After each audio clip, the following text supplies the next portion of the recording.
আমি রফিকুল ইসলাম। আমি একজন প্রফেশনাল অ্যাকাউন্টেন্ট ফ্রম আইসিএবি থেকে আমি চার্টার্ড অ্যাকাউন্টেন্ট হই। আমি অ্যাকশন এইডে কাজ শুরু করি 2007 সালে। It was an emergency project funded by European Union. প্রথম 2007 সালে যখন 1 অক্টোবর আমি অ্যাকশন এইডে জয়েন করি, তখন আমি একটা সিএ ফার্মে কর্মরত ছিলাম। এই চার্টার্ড অ্যাকাউন্টেন্ট ফার্মটা থেকে আমি মুভ করি অ্যাকশন এইডে। যদিও আমার প্রথম যখন অ্যাকশন এইডে জয়েন করি তখন একটা ছোট্ট প্রজেক্ট ছিল। এই প্রজেক্টটা প্রায় 2.5 মাসের একটা প্রজেক্ট ছিল অ্যাকশন এইডের সাথে। Basically, I was deployed from that CA firm to ActionAid, but ActionAid যখন আমি প্রথম দিন আসি, তখন আমি ActionAid যখন ইন্টারভিউ দেই, তখন ActionAid ভেবেছিল যে আমি আসলে সিএ ফার্মের ডেভেলপমেন্টে কাজ করব, কিন্তু ActionAid যখন আমি পরীক্ষা দিই, আমার পরীক্ষা ভালো হয় এবং তারা আমাকে এক্সামের পরে বলে যে না, আপনি স্টাফ হিসাবে অ্যাকশনএইডে কাজ করেন। তো তারা আমাকে একটা অ্যাপয়েন্টমেন্ট লেটার দেয়। আমি দেখি 2.5 মাসের একটা কন্ট্রাক্ট উইথ অ্যাকশনএইড বাংলাদেশ, এবং ইট ওয়াজ মাই অ্যাকশনএইডের জার্নি। আমি এখন পর্যন্ত close to 18 years with ActionAid Bangladesh. তারপরে আমি যখন অ্যাকশনএইডে জয়েন করি, তখন আমি 2-4 দিন পরে যখন আমি ফিল্ড ভিজিটে যাই, তখন আমি নিজেকে আবিষ্কার করি আসলে এখানে মানুষের জন্য কাজ করতে হলে আপনাকে ড্রেস কোড না মানলেও হবে। আমি যেহেতু আমি গ্রামে বড় হয়েছি, গ্রামের মানুষের মধ্যে যে চ্যালেঞ্জ দেখেছি, সেই চ্যালেঞ্জকে টাচ করার জন্য আমি যেখানে জয়েন করেছি এই অর্গানাইজেশনের থেকেই কেবল সম্ভব।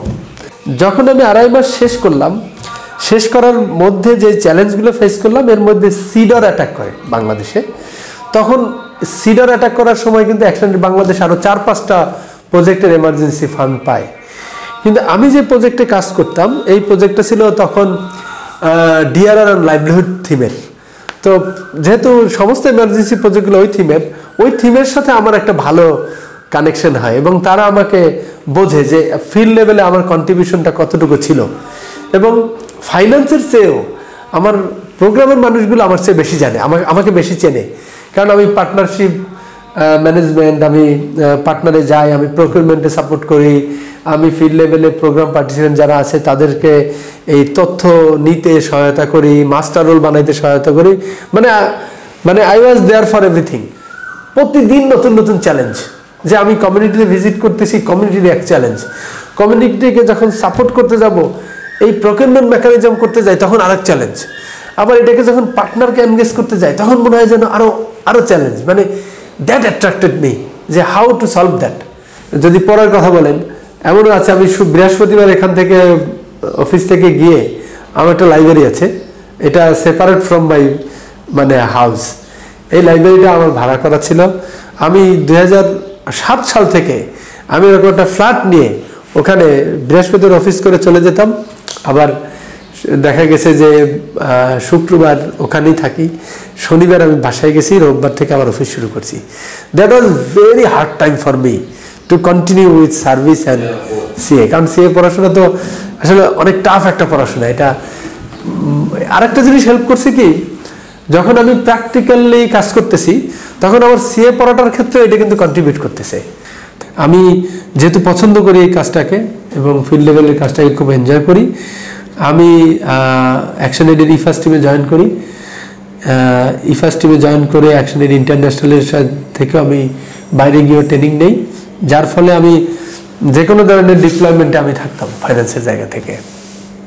যদি পার্টিকুলারলি রানা প্লাজা নিয়ে কথা বলি, তাহলে বলতে হবে আমি যেদিন আই ক্যান রিকল যে আমার এই সামনে দিয়ে এই রানা প্লাজার সার্ভাইভারদের নিয়ে যাওয়া হচ্ছে, ওই রাতটার কথা যদি চিন্তা করি, ওই একটা রাতে লক্ষ লক্ষ মানুষ যারা দূর দূরান্ত থেকে এই রানা প্লাজাকে দেখতে আসে, আর আমি অ্যাকশনএইডের স্টাফ হিসাবে, একজন ইফাস্ট কর্মী হিসাবে আমি রানা প্লাজার এই বিল্ডিংয়ের মধ্যে ঢুকে যাই।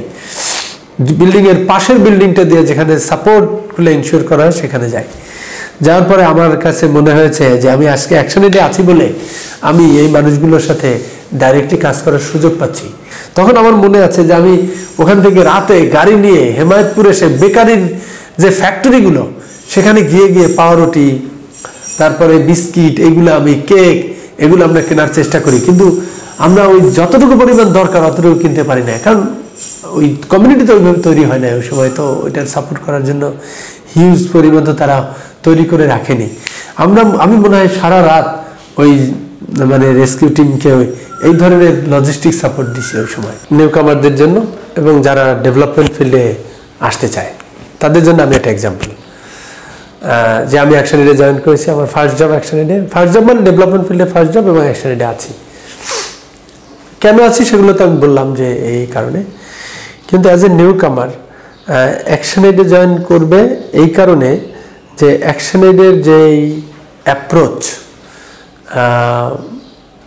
আমি যেই শেখার যেই বা শিখানোর যে প্রবণতার একটা অ্যাকশন এডের, সেই জায়গাটা থেকে নতুনরা অ্যাকশন এডে এসে অনেক কিছু শিখতে পারবে।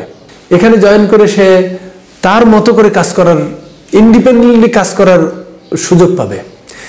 আর এখানে তার ক্রিয়েটিভিটিকে, তার ইনোভেশনকে প্রায়োরিটি দেওয়া হয়, নট যে এই সিলেক্টিভ কাজ এগুলো করেন, এটার মধ্যে না। অ্যাকশন এড কাজ করবে এইটা আছে, বিয়ন্ড দিস, এটার বাইরে আপনি আরও যা করতে পারেন সেটা আপনার পারফরমেন্স অ্যাপ্রিজালের সাথে অ্যাড্রেস করবে।